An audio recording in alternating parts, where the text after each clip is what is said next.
everybody. This is American Nana. I hope you're all doing very well. I've had a busy day. So I think what's going to happen is I think I'm going to actually get to do this today and do it right. So I won't sound as much like a blooming idiot, just a little bit. I'm so sorry. I get on here and I either start yawning or start having the hiccups or all right, so what I want to do, I have two recordings, and unfortunately, it's a WAV file. I'm going to say WAV, and I don't know how to get that to play so that you can hear it. So what I've done is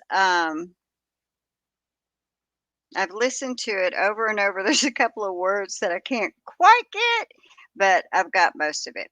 So I'm going to read those out after I'm gonna, let's see, I'm going to do got it written down so that I do it in order, but I'm going to do the 911 call and then I'm going to say what's on the, the phone calls that I can hear, but I can't get to y'all for whatever reason. And I'm going to show a few crime scene photos, which is not graphic at all. It's just the little droplets of blood outside. And then I'm going to read Proctor's sworn statement that was presented for them to get Karen Reed arrested. That's what this video is going to be. I'm going to try to do it without getting too scatterbrained anywhere. So wish me luck. I wish you luck. Now on the transcript, I know it's going to sound funny, but I have done this probably a good 4 times, I think, trying to get it right, and I just don't seem to be grasping it correctly. So I have I'm not sure exactly where the transcript came from. It's dated 29 January 2022, and it's the 911 transcript. Now, this is when Jen McCabe called 911, and I'm going to try to read it. Hopefully, you'll understand. I'm not always going to say dispatcher, and I'm not always going to say Jen McCabe. I've tried a couple different ways, so I'm just going to try it, and how it goes is how it goes. So the reason that I'm doing this, why am I doing this? I am going to assume a lot of people are like I was, didn't want to know anything about the trial prior to the trial. However, since the trial, I think it's gotten a lot of us fired up, curious, digging for more. And that's one of the things I really enjoy doing is digging. I wish I had a little more. I wish it was a little easier for me to come up with the information I come up with. I'm sure there's a lot easier ways, but it doesn't matter. I have what I have. I'm sure I'm missing a whole lot too because there's no way I have everything out there, right? So, all righty. So let us try. Let me see. I'll go ahead and put it up here so you can see it. Um,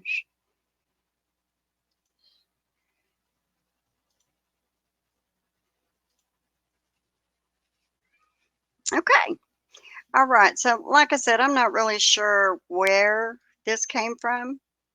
I just know that I have it. So, I'm going to read it. Some of it's pretty interesting. the wording anyway. So the call, the dispatcher answers. Norwood Police Department. This is a recorded line. What's your emergency? Yes, I need someone to come to 34 Fairview Road, Canton, Mass. There's a man passed out in the snow. You're in Canton. All right, hold on. I'll transfer you over to the Canton Police. You're connected to Norwood, okay? Yeah, I don't know why it did that. Yeah, it's the towers. Okay, stay on the line. I think he's dead. Like, you got to get here ASAP, okay? Okay, stay on the line. I'm going to transfer you to Canton. Okay. In the background, you could hear Karen say, Jen. And Jennifer McCade says, I know. Where are the blankets? I don't see any, Carrie. 911, what's your emergency? Yes, I need someone to come immediately to 34 Fairview Road, Canton, Mass. What's going on? There's a guy unresponsive in the snow. In the snow at 34 Fairview? He's passed out. The Albert residence, I just pulled up and found him. Okay, 34 Fairview. 34 Fairview, Canton, Mass. Yes. 911. This line's recorded. Where's your emergency? Hello? Yes, I'm sorry. Can you come to 34 Fairview Road, Canton? Sorry, I just had to be a smart aleck. 34 Fairview? Yes. There's a man unresponsive in the snow. Okay, is he blue at all? I think he's dead. Yeah, you've got to get here, okay? What's going on? Is he face down? Um, we just flipped him over. Okay, and who's that in the background? Is that someone related?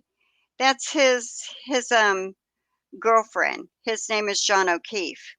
Okay, how old is he? John is 46 years old. 46. And how long's he been outside? I don't know. I don't know. He got out of the car and is he breathing? It could be a couple of hours. Carrie, I I I don't know if he's breathing. There's two women trying to give him CPR and they're hysterical. Okay, can you just try to ask? I know it's tough, but we already have the fire department going, but we just need to know if he's breathing. Is he breathing, you guys? Karen in the background crying, no. He doesn't seem to be breathing. Okay, do they know how to do CPR? Do they want to attempt CPR? Carrie, can you guys do CPR? And then into the phone, Jen whispers, no, I think he's gone. Okay, they don't feel comfortable doing so? No, I think he's passed away. Okay, we got the fire department and the police department on the way. If everyone's declining CPR, then I can't, then I'll hang up with you. And if anything changes, you can give us a call back. Where are you guys outside? Right out front. You'll see the car. Carrie, you got to get off him. Carrie. Oh my God. This is a scene. Do you know if there's any alcohol or drugs involved? He, he, he, he, they had been out, they had been out. They had been out drinking. Yes, I'm talking hours ago, maybe, and I don't know how long it's been in the snow. I don't know how long he's been in the snow. Okay, is there any bleeding or anything? Maybe he hit his head out? Yes, possibly. There seems to be bleeding in the face. Okay, bleeding from the face, and how big of a pool of blood, if there is any? Something's come out of his nose, and one of the women is doing CPR. Okay, one of them is doing CPR. Yes, they're both working on him. Okay, if she's doing CPR, just let me know. Just give us a call if he becomes responsive, all right? But we're on our way. Okay, thank you. That was the call. So, although I know that I can't say how I would for sure act during a call like this. I just can't imagine in my wildest imagination possible that if I was calling 911 and it was my dear friend that was just like family found laying in the snow in a front yard, they would have a name, or it would be my friend, or it would be my best friend, or my buddy, or somebody I know, or but the way they said it, there's a man passed out in the snow. Yeah. And Jennifer McCabe saying, I think he's dead, into the phone. I think he's dead. And when Jennifer McCabe's asked where are the blankets, oh, why didn't Carrie or Jennifer even think of going into the house? I'm sure there were a lot of blankets in that house. You know, the thing that bothers me about this is, although we know there was testimony that once he sustained his head injury, he was incapacitated,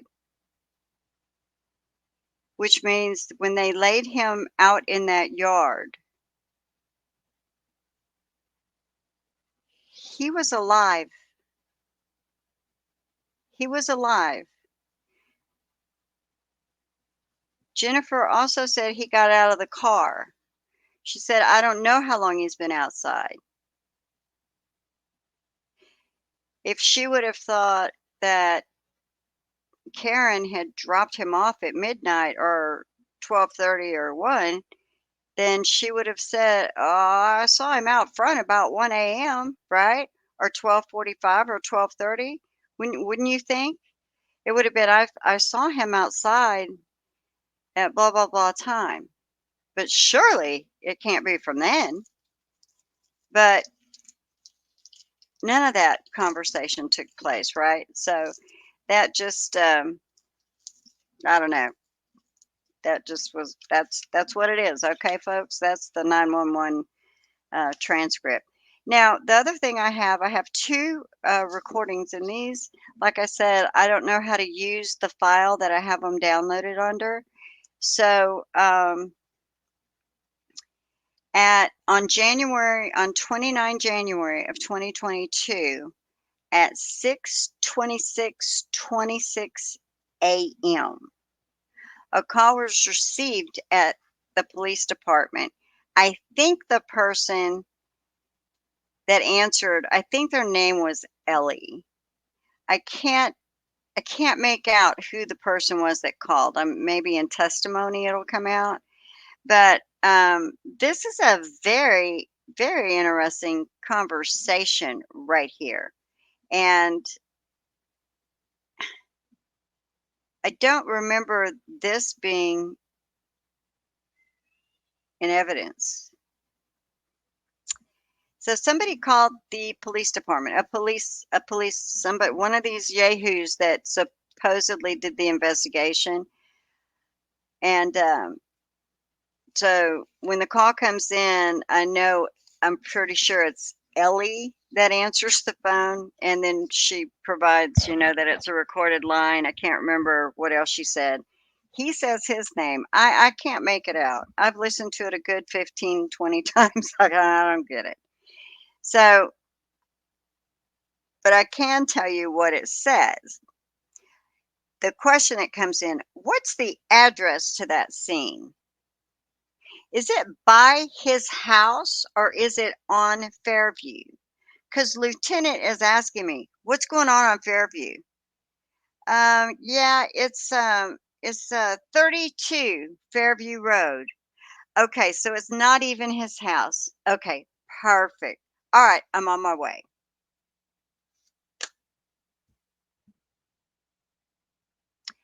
At 6:26 in the morning, the police were confirming, was it at Brian Albert's house? That's what that call was about. Perfect. Okay, perfect. It was not even at his house. Well, I hate to tell you this, dude, but that wasn't the case, was it? And then the other phone recording that I have is also from 29 January 2022. This one comes in at their time is 17:42:16, which is 5:42 and 16 seconds. This call goes to the Canton Police Department.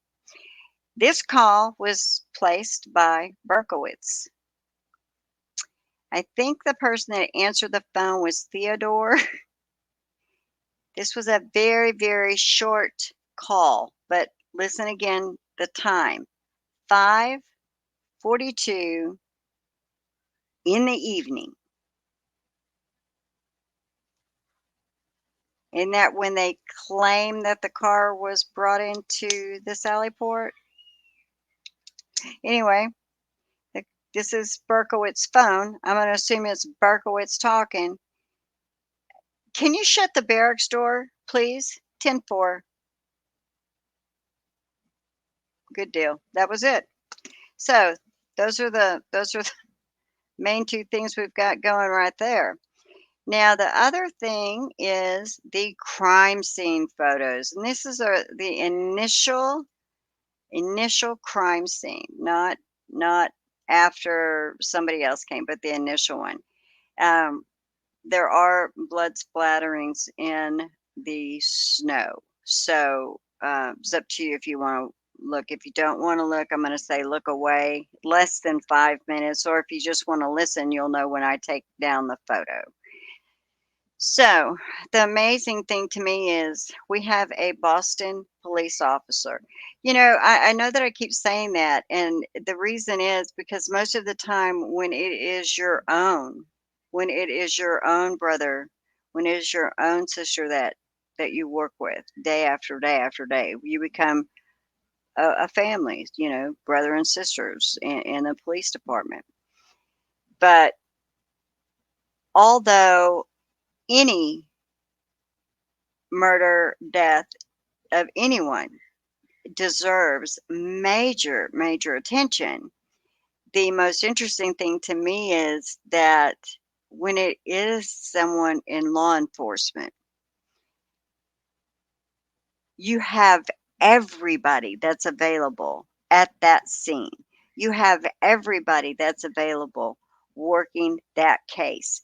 You want it done right. You want the person found. You want the person convicted.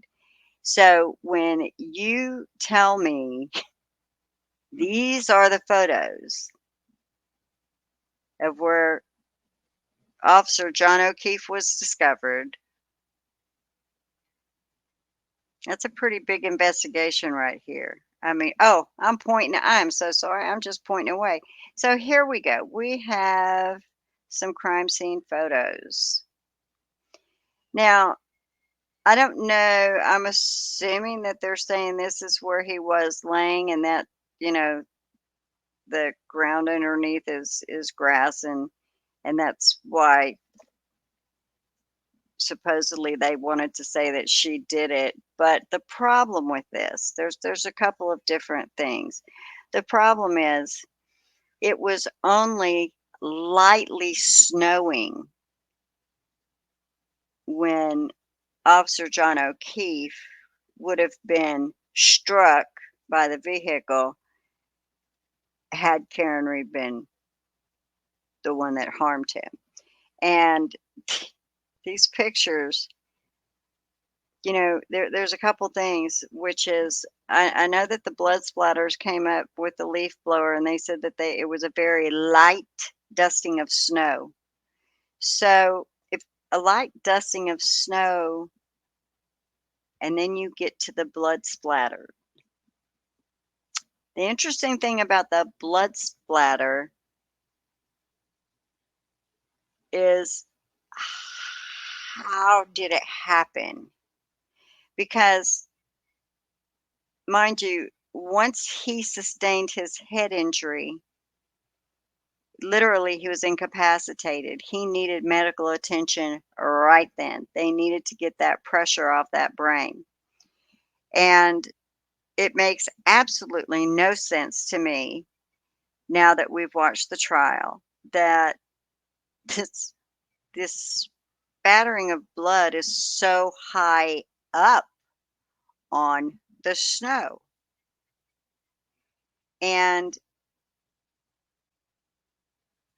when I listened to that imbecile at the Canton committee meeting the other day where he thought they were ingenious. These people have no fear of being considered the stupidest people in America because they expect us to believe some of the biggest crap. I mean, I can't even imagine this stuff. But let's just say, and his they collected evidence, and you know why he thought it was ingenious? Because they did it before it could, I believe he said, melt away. But they had another day of freezing weather. So these blood droplets that fell in the freezing weather would have taken absolutely no time whatsoever to actually freeze. The blood is not going to just seep upward, it's frozen. And it may seep down a hair, but it's not going to seep down very much because of the conditions. And these little splatters are just going to freeze up. So, what an absolute embarrassment. But I can't even, the patterns, I can't even figure out, right? I can't figure it out. And who this is or why this was important is beyond me. Can't tell you. So, that's the crime scenes I had to offer right there. Now, I'm sure there may be more, I just haven't found them.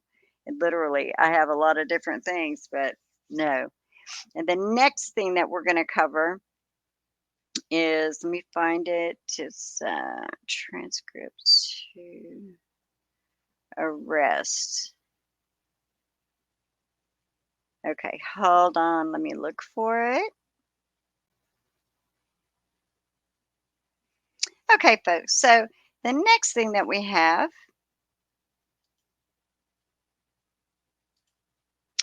Trooper Proctor's sworn statement.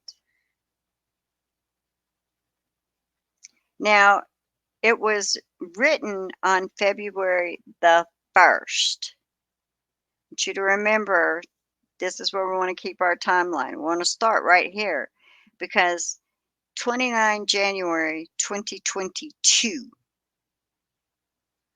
So you had the 29th, the 30th, and the 31st. 29th, 30th, 31st. And he was writing his report on the 1st, and then this was a hearing on the 2nd. Now, the hearing was, I believe, a bond hearing, and it was based on, this report that I'm fixing to read is how they decided to charge and arrest Karen Reed. I've tried to, even if something is out there in the public eye, I have really and honestly tried to redact. If I've forgotten or messed up anything, I do apologize. Some of the things I might have highlighted simply because it was just in my mind, or I may make a comment about them. I'm not sure.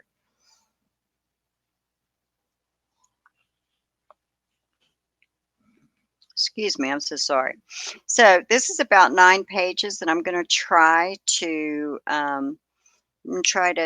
just give you all the facts instead of a whole lot of my opinions. I'm sure I won't be able to keep them all to myself.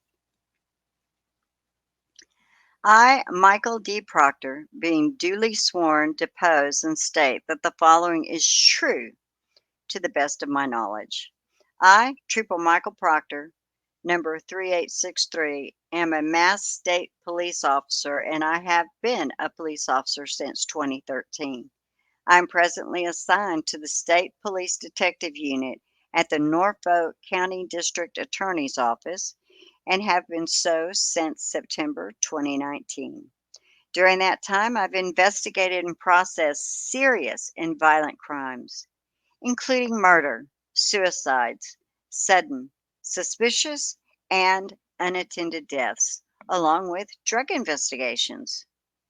Through these investigations, I have participated in the execution of search warrants from which various types of evidence have been seized. I am trained in criminal investigation, including homicide, death investigations, crime scene investigation, collection of physical evidence, crime scene processing, and the investigations of such cases. I have received specialized training to obtain and analyze cellular, telephone data, and call detail records in support of criminal investigations. I have a Bachelor of Arts degree in criminal justice from the Anna Maria College. In addition to my assignment in the Division of the Investigative Services, I have been assigned to the Division of Field Services working in Troop C, which is Central Mass, and Troop H, which is Metro Boston. Based on the information contained in the numbered paragraphs below, which are the product of my own investigation and my discussions with Mass State troopers and officers with the Canton Police Department involved in the investigation, I submit that I have probable cause for an arrest warrant to be issued for Karen Reed. I believe that the evidence of the crime of manslaughter, a violation of Mass General Laws, Chapter 265, Section 13, negligent motor vehicle homicide, a violation of Mass General Laws, Chapter 90, Section 24G(b), and leaving the scene of an accident resulting in death, a violation of Mass General Laws, Chapter 90, Section 24, 2A.5, 2, exist and seek an arrest warrant for Reed. All right, guys. So remind you, this was written on the 1st, and he has got probable cause for an arrest warrant. Okay? We're going to get to that probable cause here soon.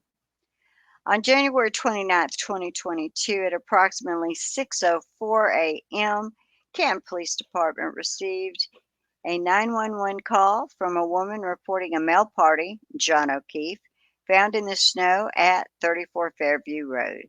At the time of the 911 call, there was heavy snow and the temperature was in the teens. Officer Seraph and Mulaney were dispatched to the scene along with Canton Fire and EMS. Officer Seraph arrived on the scene and observed 3 females waving at him, looking at 34 Fairview from the roadway. The 3 females were in the left corner of the property. Officer Seraph observed the victim lying on the ground as 2 of the females were performing CPR. The 3 females on the scene were identified by Canton PD as Karen Reed, Jennifer McCabe, and Carrie Roberts. Officer Seraph observed the victim to be cold to the touch, not breathing, and returned to his cruiser to retrieve his AED device. At this time, Canton Fire and EMS arrived on the scene and took over first aid. Paramedics transported O'Keefe to Good Samaritan Hospital in Brockton. O'Keefe was determined to be deceased. O'Keefe was determined to be deceased several hours later by Dr. Justin Rice. Lieutenant Paul Gallagher, Detective Sergeant Michael Lank, and Sergeant Sean Good arrived on scene moments after the 911 call. After the victim was transported to Good Samaritan Hospital, Lieutenant Gallagher, Detective Sergeant Lank, and Sergeant Good began to search for any evidence. They discovered a broken cocktail-style glass and multiple patches of red that appeared to be blood in the vicinity of the victim. Canton officers secured the glass and the 6 blood samples as evidence. For anyone who has not watched the trial, this is going to be a spoiler alert right here, but I cannot help myself. They secured the 6 blood samples in borrowed red solo cups from the neighbor across the street who is also in LE. So law enforcement, they run high, but yet nobody puts on their, what is it, their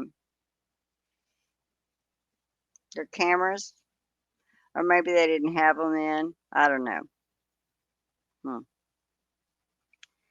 So on January the 29th at approximately 11:30 a.m., Sergeant Bukaki and I requested to speak with Jennifer McCabe and her husband Matthew. Both agreed to speak with us.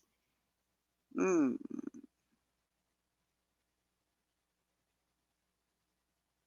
We first spoke with Jennifer, who stated her and some friends were at the Waterfall Bar last night in Canton. Jennifer stated her and Matthew arrived at the Waterfall Bar at approximately 9 p.m.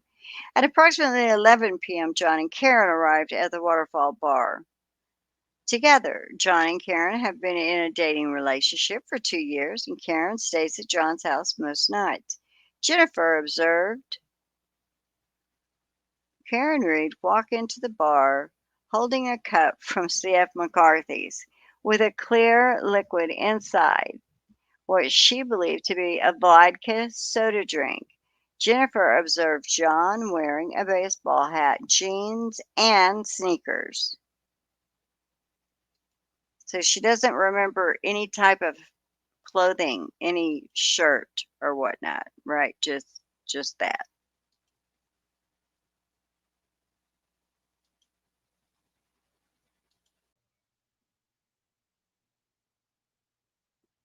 I don't know why it has bothered me that she says that they left out the shirt, but for some reason that just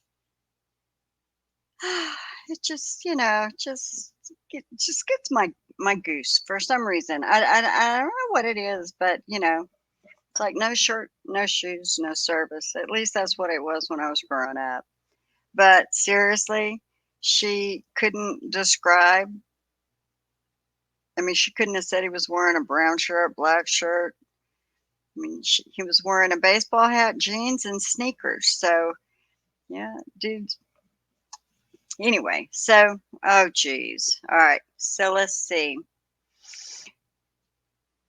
John and Karen were at C.F. McCarthy's bar across the street before going to the Waterfall Bar. Jennifer stated John and Karen appeared to be in a good mood and did not observe any arguing amongst the two. Jennifer described the atmosphere inside of the bar as friendly, and there were no arguments amongst any patrons. Oh, son of a gun. As the bar began to close down, everyone was invited back to 34 Fairview. Jennifer observed Karen and John leave Waterfall Bar together. As the group was exiting the bar, John texted Jennifer, "Where to?" at 12:14 a.m.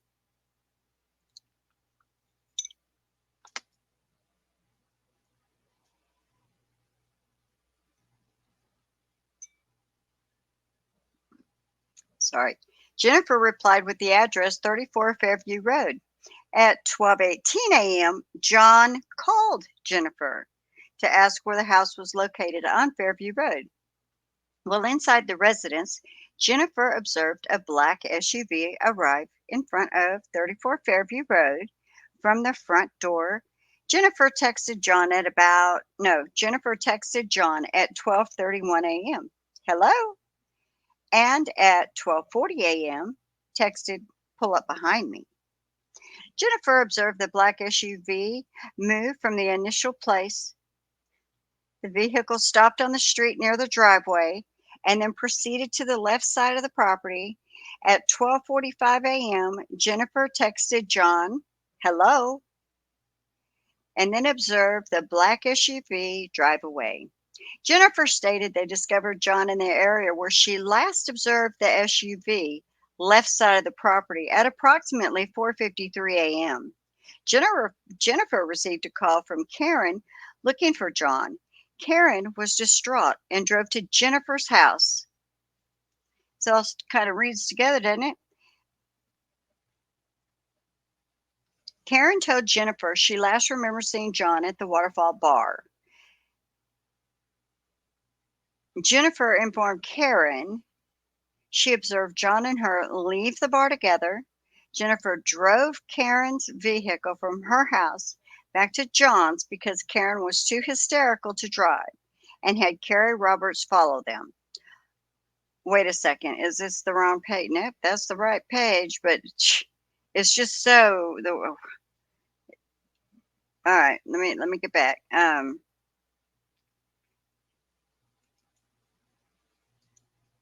And had Carrie Roberts follow them. While driving to John's house, Karen stated to Jennifer, "Could I have hit him? Did I hit him?" Jennifer stated Karen told her about a cracked taillight on her vehicle.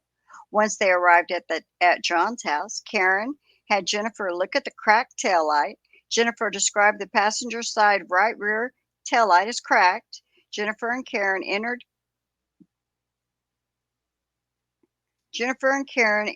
Carrie's vehicle to look for John.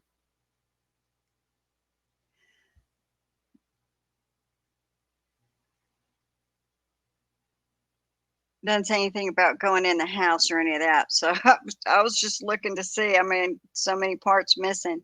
That's what it says. Jennifer and Karen entered Carrie's vehicle to look for John. I mean,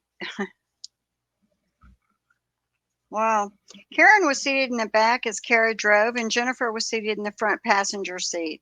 Jennifer stated they turned onto Fairview Road from Chapman Street.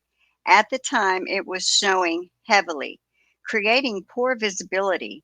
Jennifer stated just prior to 34 Fairview Road, there was a cluster of trees, and immediately Karen stated she saw John.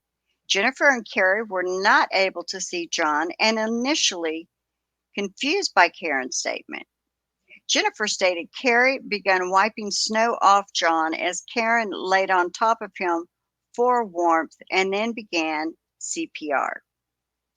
Now I have to interject here, but I do when when Jen testified at trial, she seemed to be so disgusted and put out with the thought that, the way she said it about Karen taking her top off and laying on him. Like, yeah, that's body to body. That's the fastest way to heat you up. I mean, because after all, Jennifer, you couldn't very well go into your sister's house and get any blankets, could you? No, couldn't do that. So I'm glad that Karen took her top off to try to warm him up. She didn't know how long he had been left out there because she didn't leave him out there. Okay, now let me make sure. Yeah, I'm still on the right page. All right, Sergeant Bukaki and I arrived at Good Samaritan Hospital to view the victim. I observed approximately 6 bloodied lacerations varying in length on John O'Keefe's right arm. The cuts extended from his forearm to bicep. Both of the victim's eyes were swollen shut and black and blue. I observed a cut to the right eyelid area of the victim. The victim's clothing, blue jeans, orange t-shirt, long sleeve shirt, and boxer shorts, were saturated and contained blood and vomit. I observed one black Nike sneaker with a white Nike logo on the side belonging to the victim. On January 31st, 2022, Dr. Irene Scortabello from the Office of the Chief Medical Examiner in Mashpee conducted the autopsy of John O'Keefe. Dr. Scortabello advised of several abrasions to the right forearm, 2 swollen black eyes, a cut above the right eye, cut to the left side of the nose, approximately 2-inch laceration to the back of the head, and multiple skull fractures that resulted in bleeding. Dr. Scortabello advised the victim's pancreas was a dark red color. indicating hypothermia was a contributing factor. On January 29th, 2022, at approximately 12:15 p.m., Sergeant Bukaki and I conducted the view of Matthew McCabe. Oh, I'm sorry, the interview. See right here, I'm reading through this clerk magistrate each time. So let me do that one again. Sergeant Bukaki and I conducted the interview of Matthew McCabe. Matthew stated he had known John for approximately 8 years and met Karen a handful of times. Matthew stated he was at the Waterfall Bar on Saturday night and observed John and Karen enter. Matthew observed John wearing a baseball hat with a curved visor and Karen drinking a clear liquid drink, possibly vodka. Matthew stated everyone was going to 34 Fairview Road from the bar. Matthew entered his vehicle and his wife, Jennifer, was on the phone with John, telling him to go to 34 Fairview Road. While at the Fairview residence, Matthew observed and that's page 3 to 6 to 7 to 4. Okay, this is, here we go. Large, dark SUV pulled up on the street. Matthew was looking out the front door and described the SUV initially parked in front of the house. Matthew looked out a window and observed the same vehicle had moved towards the right side of the property. From Matthew's vantage point inside and through the front door, the vehicle was to his right or left side of the property if looking at the house from the street. Matthew's last sighting of the vehicle on 34 Fairview Road was in the area of where the victim was discovered. On January 29th, 2022 at 5:25 p.m., troopers Matthew Doon and David Deceit conducted the interview of Carrie Roberts. So January the 29th, 2022 at 5:25 p.m., which we know there was plenty of time for Carrie Roberts and Jen McCabe to have numerous calls, numerous talks, lots of hours in between, lots of planning could be done. Did I say it's a fact? No, I don't know if it's a fact, but I can speculate. It just kind of makes a little sense after the trial and listening to, Jen McCabe and her nosiness into each and every interview. It seems she was as nosed up into that case as anybody could be, and then some, right? I mean, shoo. Okay, hold on.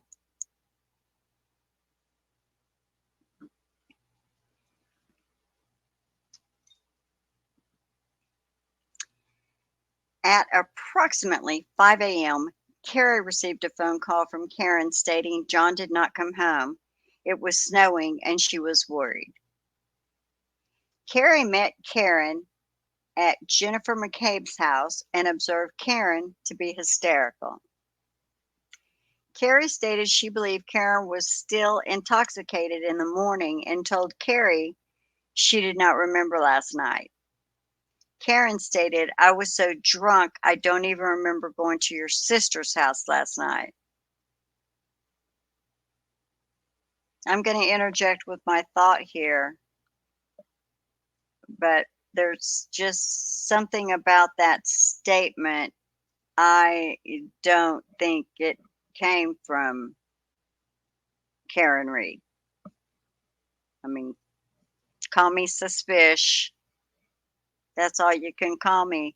Call me suspicious. Why wouldn't I be? I'm still waiting for the proof in the pudding here. Why is it that this, we're on fact number 8.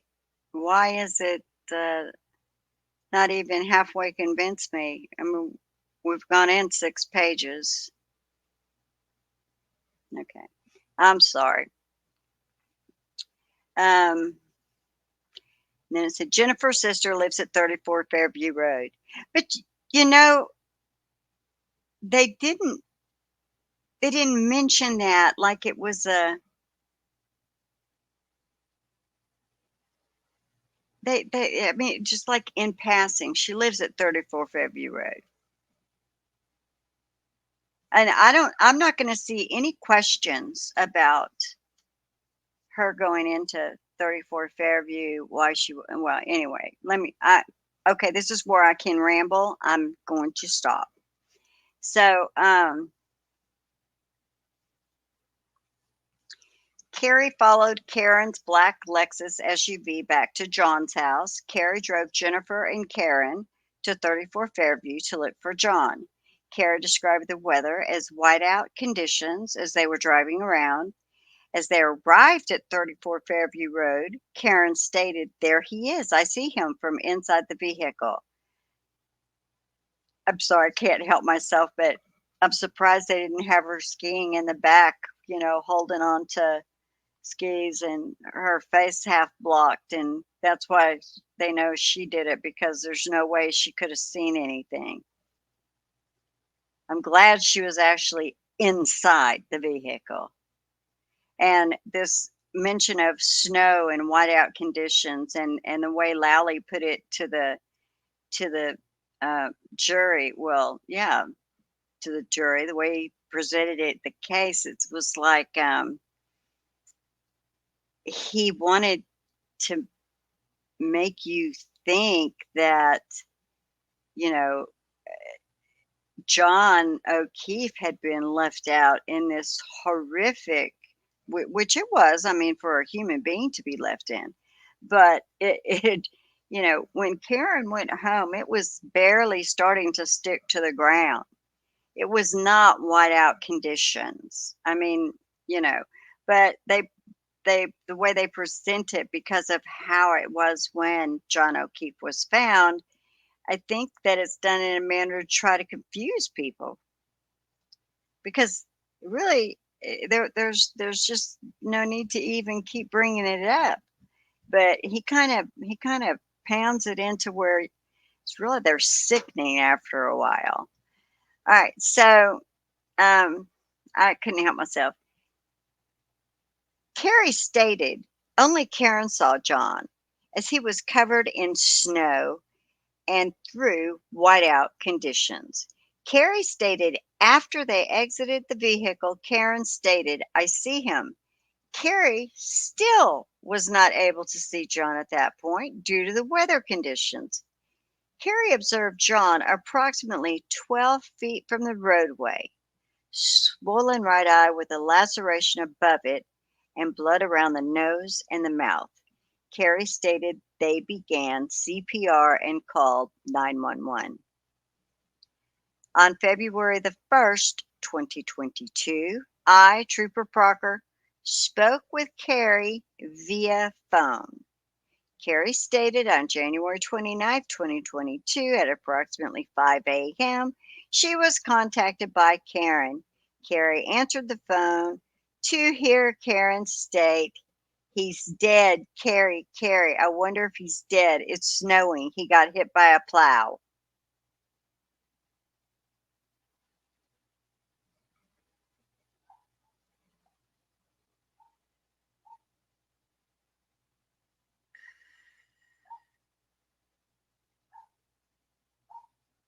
I'm sorry,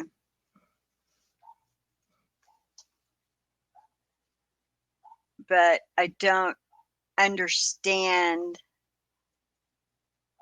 why Carrie would not have stated that on the first interview. I mean, that's, she's throwing her, as she thinks, throwing her under the bus by, the fact that she's the only one that can see him. Therefore, she had to have killed him, which is the most ridiculous thing I've ever, I mean, that's some good summarization right there. Summarize it, buddy. Summarize it. Put it in a little compartment. Do you know that some people see better than others? Do you know that some people see really good when it's dark and others cannot see very well when it's dark? Some people can read with a glare, some cannot read with a glare. I imagine Carrie and Jennifer were talking, and I just don't think Jennifer was, eyes peeled, glued, staring. I think that both she and Carrie Roberts at that point were just driving Karen around to see where he was. And they, with their attitudes as they are regarding Karen, the two women probably, well, I shouldn't say that. Jennifer McCabe knew he was not at somebody else's house. She knew he was at 34 Fairview. But Carrie, they just kept talking. That's my opinion that she knew. I can never prove it because y'all seem to think that John O'Keefe's footsteps were due to the Apple health data picking up the woo on this road that Aiden Kearney checked it out. Turtle Boy went on down there. Matter of fact, he got assaulted doing this. Well, not doing it, but because he decided he wanted a meal of food, he got assaulted. But he said that's the flattest road in Canton. So there goes that. Oh, and he had all kinds of different cell phones, Apple phones in his car, and none of them registered it as him walking. So just to put that out there, when you people come up with these scenarios, Turtle Boy goes out there and says, can't work. And this is why. Didn't work. And this is why. And he can debunk just about everything that comes out of y'all's mouth. That's why I don't understand. I don't understand why the governor hasn't gotten in touch with Turtle Boy. I don't understand. But let me finish this. Okay. Um,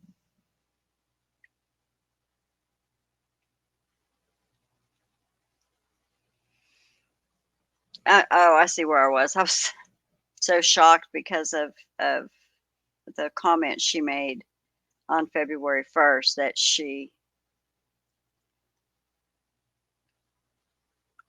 didn't give on the 29th, because I just think that's so important. But I don't know. So on January 29th, 2022, at approximately 4:30 p.m., Sergeant Bukaki and I arrived at 34 Country. Oh, I'm so sorry. Well, I'm sure that no, they arrived at the residence in the home of Karen Reed's parents. Upon arrival, Sergeant Bukaki and I observed a large black SUV bearing Mass registration. See, I didn't block it out.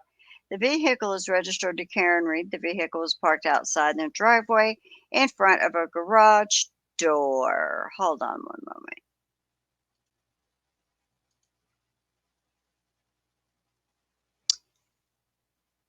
Okay, let's see.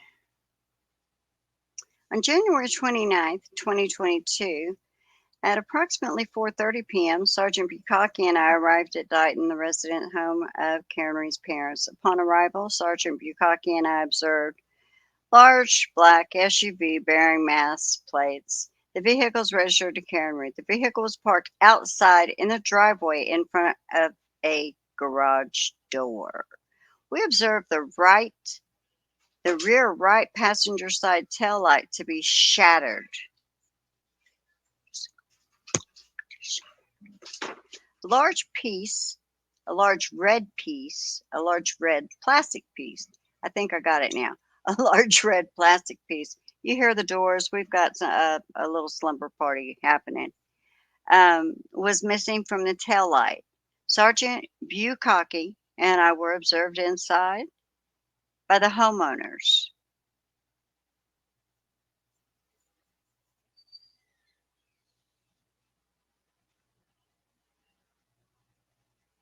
We were invited inside by the homeowners. Karen was seated on a living room couch and agreed to speak with us. Karen stated she met the victim at C.F. McCarthy's bar in Canton at approximately 9 p.m. The victim was there with friends prior to Karen's arrival. Karen stated the victim was consuming beer and she was drinking vodka sodas. Karen described the glassware she was drinking out of as a vase style. Karen stated her and the victim left C.F. McCarthy's and went to the Waterfall Bar. Karen stated she did not leave C.F. McCarthy's or enter the Waterfall Bar with a glass or drink. Karen and the victim were at Waterfall for approximately 1 hour. During that time, there were no altercations or arguments amongst anyone. When Karen and the victim left the Waterfall Bar, they were invited to a house on Fairview Road. Karen stated she dropped the victim at the house on Fairview and went home since she was having stomach issues at the previous bar. Karen stated as she dropped the victim off, she made a 3-point turn in the street and left.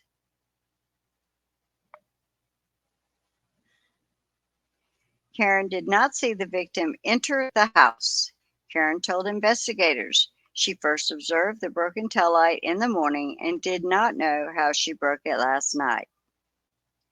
While at the 2 bars, Karen stated she did not observe any injuries, cuts on the victim's arms, and the victim did not suffer any injuries, cuts while at the bars. When Karen discovered the victim in the morning, she observed him lying face up, snow on his legs, eyes swollen, and blood coming from his mouth and nose. Karen began providing mouth to mouth. Karen attempted to contact the victim throughout the night, calling and texting him numerous times to no response. Karen informed investigators her and the victim were in a verbal argument that morning over what Karen fed the victim's niece for breakfast.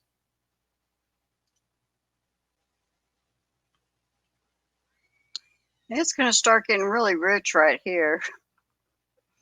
On January 30th, 2022, at approximately 1 p.m., Sergeant Bukaki and I interviewed firefighter Katie McLaughlin at the Canton Police Department. Katie was assigned to Station 1 on Saturday, January 29th, 2022. Katie stated at approximately 5 a.m., Canton Fire and EMS were dispatched to 34 Fairview Road for a male party discovered in the snow and unresponsive.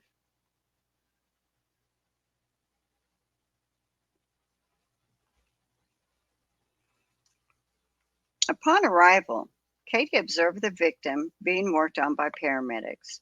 Once inside the ambulance, Katie observed the victim to have trauma to the face and eyes area and vomit in the mouth. Katie observed the victim wearing jeans, socks, and one black Nike sneaker.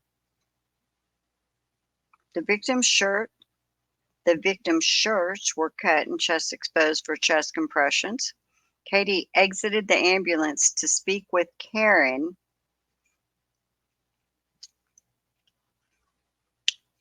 as to the victim's identity and any medical history.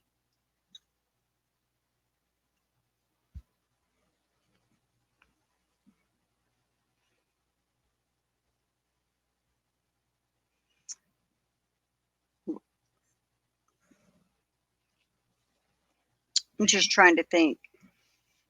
Katie described Karen as a white female, approximately 5'5", thin, brown blonde hair, brown eyes, and early 40s in age. Karen provided the victim's name and date of birth. Katie asked Karen if she knew where the victim had suffered trauma to his face.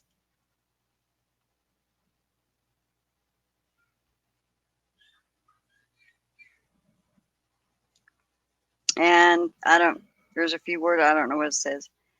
I guess, and Katie stated Karen turned to her friend and stated, I hit him, I hit him, I hit him, I hit him. Notice that's 4 times. On January 29th, 2022, at approximately 5:30 p.m., Sergeant Bukaki and I seized the black Lexus, and he gave the plates. Diamond Towing transported the vehicle to the Canton Police Department, where it was secured in their Sallyport garage. Sergeant Bukaki and I traveled behind. Let's look for the tow truck.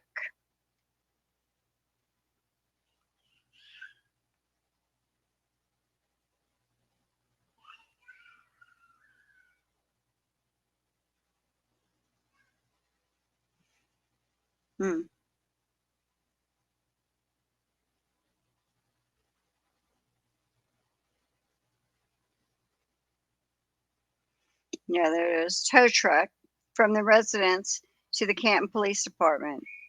On February 1st, 2022 at 9 a.m., members from the Mass State Police Crime Scene Services, Collision Analysis, Reconstruction, Cars, and Laboratory Chemists processed the black Lexus bearing Mass in the plate. The Canton Police Department. Fragments of broken glass was observed on the rear bumper of the vehicle. That was it. The right rear passenger side tail light was shattered and pieces missing from the red and the clear areas. On the right side of the rear tailgate, a deep scratch and a minor dent was observed. On the right side of the rear bumper, above a small red light, 2 scratches were observed, and one area where the paint was chipped off. Troopers from Cars performed a rapid acceleration, forward and reverse, and was noted there was no deficiencies with the braking system. A training figure resembling a human, approximately 6 feet in height, was placed behind the Lexus. The vehicle was operated by members of Cars and documented with the video by CSS. The vehicle was placed in reverse and started traveling towards the training figure. The rear view camera was operating properly, providing a 180-degree visual as the Lexus traveled closer to the figure. Auditory and visual cues sounded off, indicating an obstruction to the rear. So, I'm not sure which key cycles those were, guys, but on February the 1st, we had some key cycles going on. Y'all notice, right?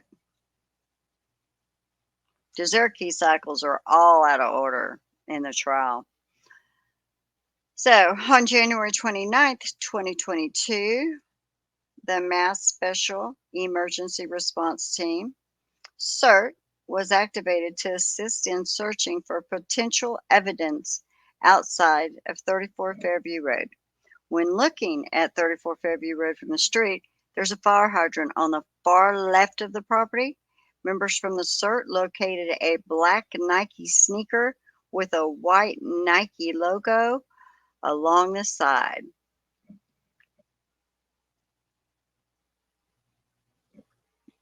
The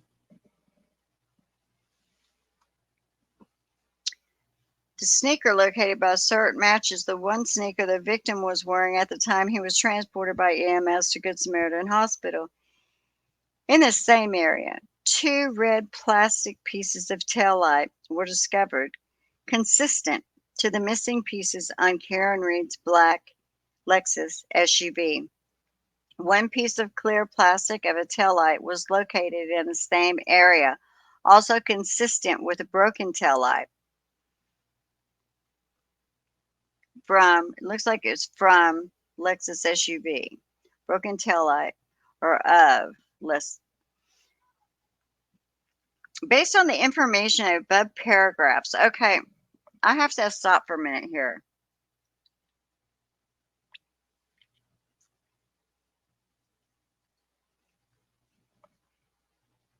I'll start again right here at 14 when I go next. But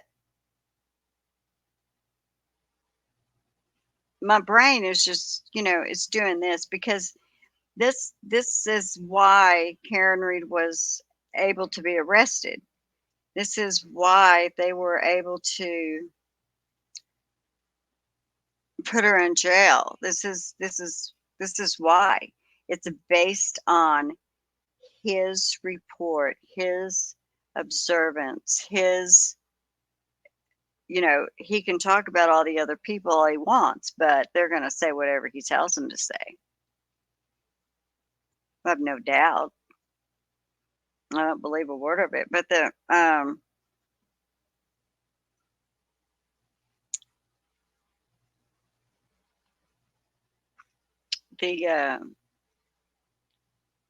the sneaker, if y'all had just gone inside the house, y'all have found that sneaker. I mean, they had so much time to bring it out and place it in the yard, it wasn't funny.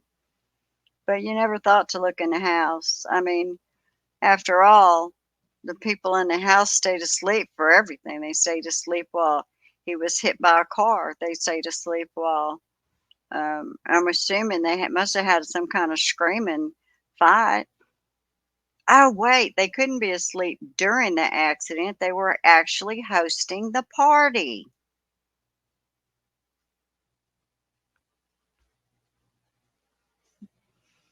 Hmm.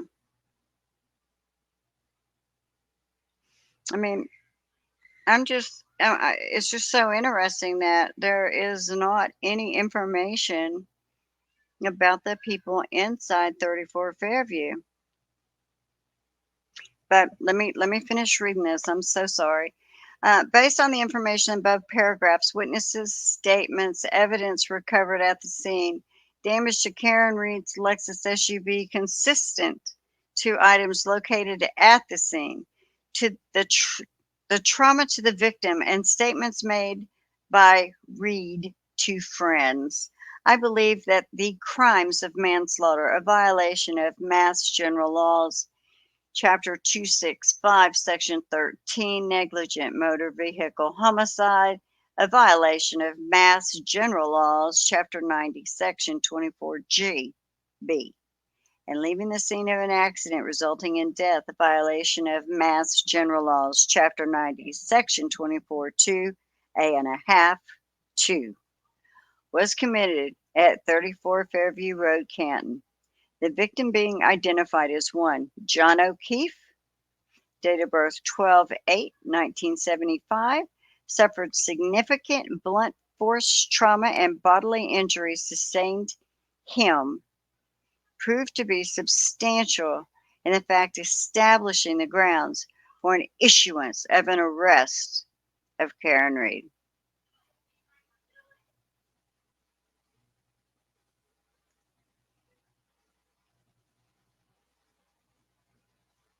So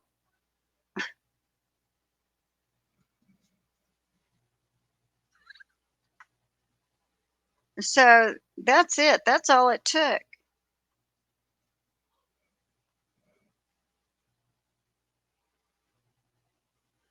So what Karen Reed said to her friends was, did I hit him? Could I have hit him? Is he dead? Is he dead? Did I hit him? Could I have hit him? Is he dead? Is he dead?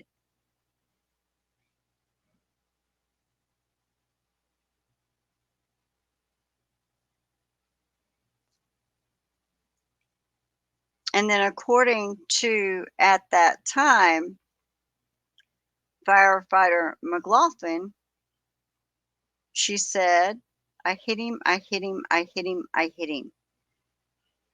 Now, Katie wasn't her friend. Let me read that again. I had to have messed something up.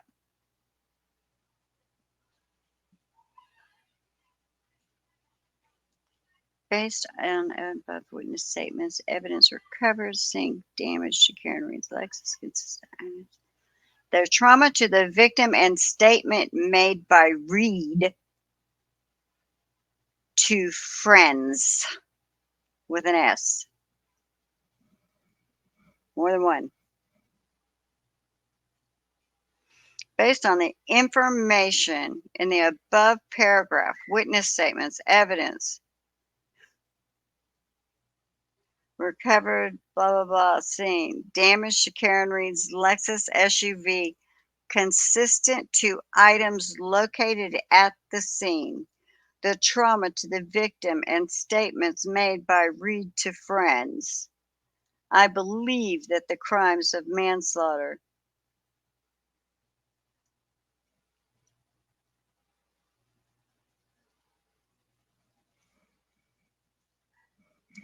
I mean, that's all they had to say. They didn't have to prove that the glass was a match to Karen Reed's car. They just had to find a sprinkling of a red tail light.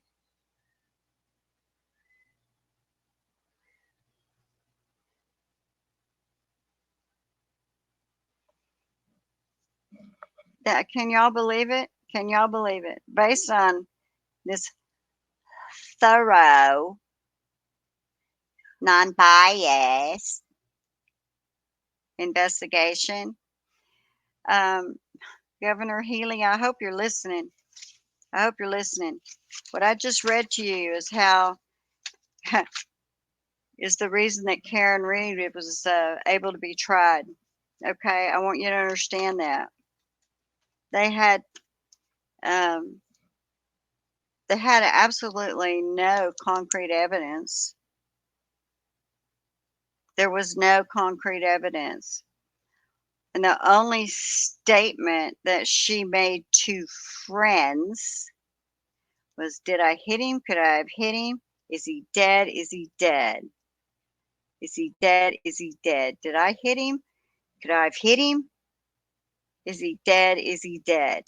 That's what she said to everyone, including her friends. So this right here, as y'all would call it, I know it's not very big, but that's impeachment, Proctor. You've been impeached, Proctor, because statement made by Reed to a friend. Because could I have hit him? Did I hit him? Is he dead? Is he dead? Is he dead? Have nothing to do with anything that would say she did it. That's all just terrified and in shock. And to my shock and horror, you want to act like that's wrong though. That right there, that's a lie. That's, somebody should be able to I'm going to literally be able to hang you up by your willy. Somebody should be able to do that, because this is why Karen Reed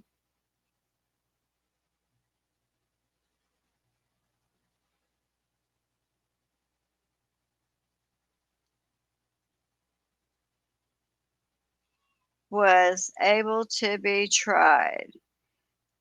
This statement, this little letter, this little light of mine, I'm gonna let it shine, let it shine, let it shine, let it shine.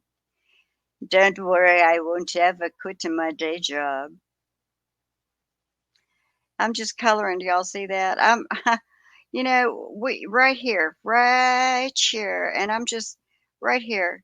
Governor Healy, somebody, get in touch with somebody somewhere. Let them know that. This right here. This could be any poor slob. This could be anybody whatsoever. Because if you read what I just read, Karen Reed never said she did it. Karen Reed never said she was mad. I mean, and y'all want to say that she said that they had a fight that morning about what she bought the niece for breakfast or something? Is that what it was? It really doesn't matter because it's such a lie. I mean, even if they did argue, are people supposed to believe that, oh my gosh, she killed him because he won't allow her to spoil them with Starbucks? They have to go to Dunkin' instead? Really?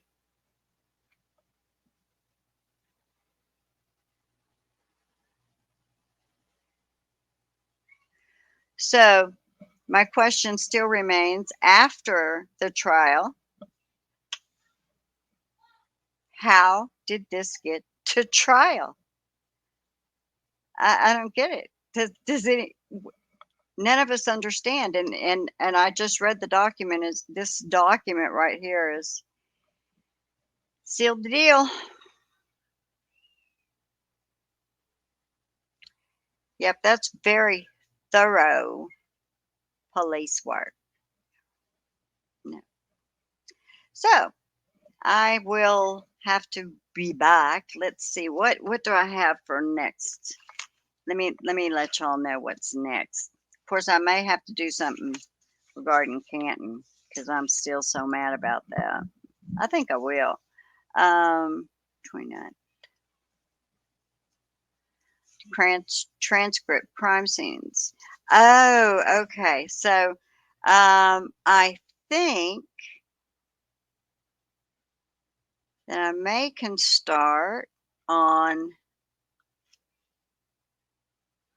Well, I can always play the bond hearing.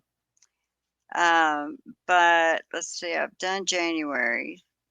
I've done February. So the emails, right? The emails that were sent to Tully. That's what we'll finish with, and I had already done some, so I won't be redoing those. They're in some playlist somewhere. So I hope that somebody somewhere will see this that has not seen this before, and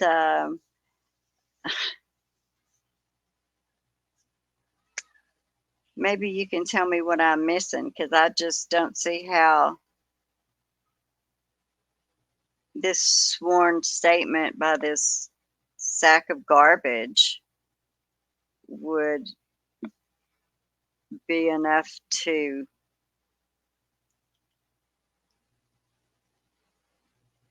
get an arrest warrant for. I don't get it. No physical proof, no match of anything, nothing but speculation. And so far you've had one person tell you that Karen Reed said, I hit him, I hit him, I hit him, I hit him 4 times. You know, Jennifer McCabe, she didn't hear it. Oh wait, she's gonna let her say she did hear it, but she was either shocked or horrified. It's probably why she didn't bring it up. But um, and those voicemails that I listen to that are piss me off too. So that's what I have for 2022. Um, February, January of 2022. So I hope y'all have enjoyed this. I'm sorry. Sometimes I get so sleepy when I sit here. I have to find things to keep myself awake. I know it sounds funny because I'm reading, but I'm sitting still. I'm just not the best at sitting still. But I will be back with emails to Tully, which, we need to go over a few of those. Now, there are a couple things. What was it um, that I wanted to, let's see, is it here? Hold on. Uh,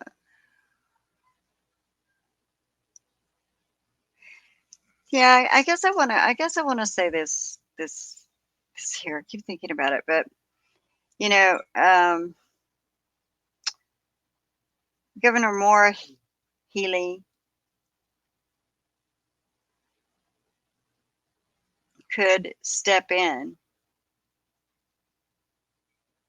and could help. I mean, she has the power. So, I guess every chance I get, I'm going to say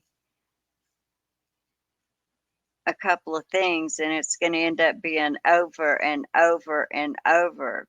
But Governor Healy, the people of Canton are crying out for help. Actually, they're screaming, pretty much.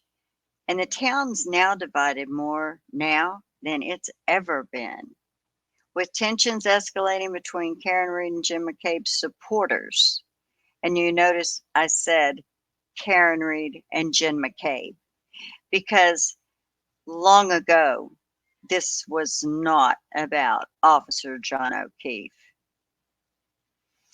See, your law enforcement have been allowed to make this the laughing stock of pretty much the world, which is sad because it involves, I think he was a really good, outstanding officer.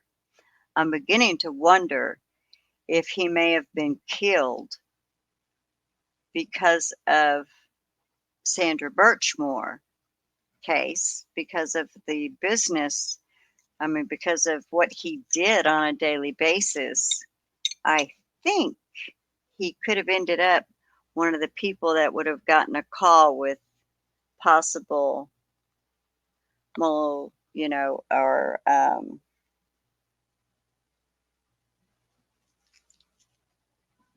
mistreatment of a child, of a minor, in a manner that nobody should even think of a child. Those sickos. Yeah. Well, I think that he worked in that area. That was one of his areas of expertise and was supposed to be safer because, a desk job and everything. But with the things that have come out about Sandra Birchmore, that's the only thing that would make sense to me because they did not just invite John O'Keefe over there because they were happened to be drunk and felt like inviting just anybody they ran into. They had to have a reason to have wanted him over there. This is not something that was a regular for these people.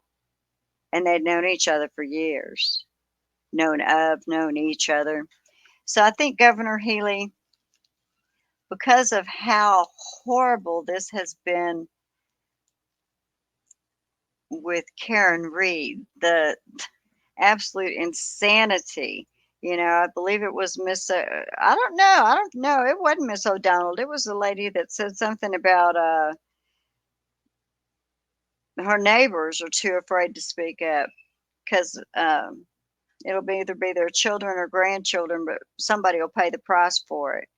And she was actually in tears because she she misses Canton and she knows it won't ever go back to the same, but she literally was crying about it and said, "Shame on you people for what you're trying to say about the weather report that day, because you're screwing it all up to the point that the weather report and his time of death. Karen Reed was gone.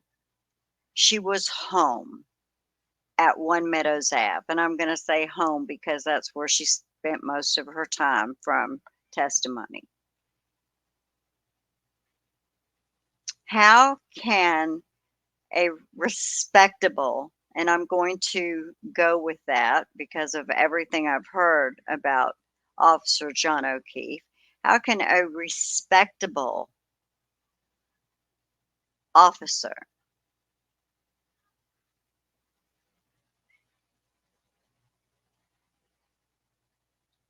how can they be murdered.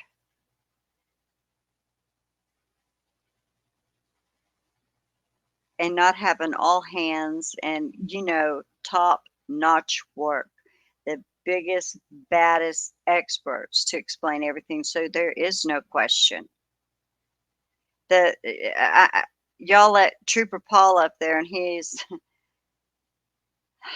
I don't even, I don't know, a buffoon.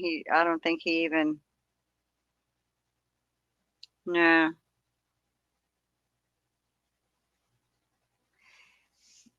He's pretty needy. He's got some issues, but no. Trooper Paul was allowed to be the expert. Our experts, I say our because for justice, um, they were expensive. They were hired by the FBI. Well, if the DA wanted someone prosecuted for this crime with his corrupt and as you people and your money over there, yeah, listen to how y'all spend the money and on what and by whose vote. That's the biggest thing, by whose vote. Because the assholes, the holier than thou, the McAlberts, control the vote of the select boardmen. Those same assholes control the votes of those committees that people that are trying to get change in are going up against. So, Governor Healy, it's obvious by what they did to Karen Reed, it has brought out some absolute horrific things. The corruption is there and it's deep, and you have to know that if Sandra Birchmore could not have been the only one. You have to know that. And that sick perv that you've got in prison or jail right now should have a whole lot of other companions that he knows in there with him. I'm almost positive. You had a ring of really sick perverts, allowed them to be really sick perverts. Somebody needs to step up, stop this insanity. Get rid of whatever you allow the police, take that back. And is it sponsorship or something, whatever that word is that y'all do instead? Try that. Anything's got to be better than what you've got going on. I mean, nobody has a chance of anything there. Because why? Well, because you've got the McAlbert vote, and it will always, it's always going to win, because it's always going to be the speaker and then his buffoons and goons that follow right along and do every single thing he asks for. So that's what you've got, folks. I mean, the allegations of corruption, the power plays by the McAlberts, you have complete breakdown in any respect, absolutely no respect.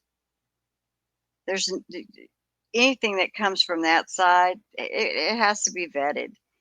And the other thing is, come on, you there in the state, we're wanting to see. I'm not from there. I'm from Texas, and we want to see this town be embraced by people that believe in our constitutional rights. And you can't just make up something to get them arrested. I mean, I just read what they used, and that was enough, apparently. Even though he lied, because when he put an S on friends, there you go. I mean, I'm not even saying she said it, but definitely in what manner I'm pointing it out, about is um, definitely wrong. So I don't know, but I'll be doing the other ones pretty soon. I may end up having to do the one where at that board meeting the other day because I didn't get to watch it all and I was so absolutely dumbfounded. So we'll see. Well, I hope that this is something that someone hasn't seen that found interesting or um, and once again I'm sorry. I hope I didn't put you to sleep. I just about put myself to sleep sitting here, so um, I can relate. But if you're lucky enough that you can just stick an airbed in and clean, at least I'll just, fill your head for a few minutes anyway. So I'm going to say bye. I hope y'all have a great weekend. It's almost over, isn't it? Yep. We got tomorrow. So, wow. Can't believe time flies. But I'll see you. Bye bye.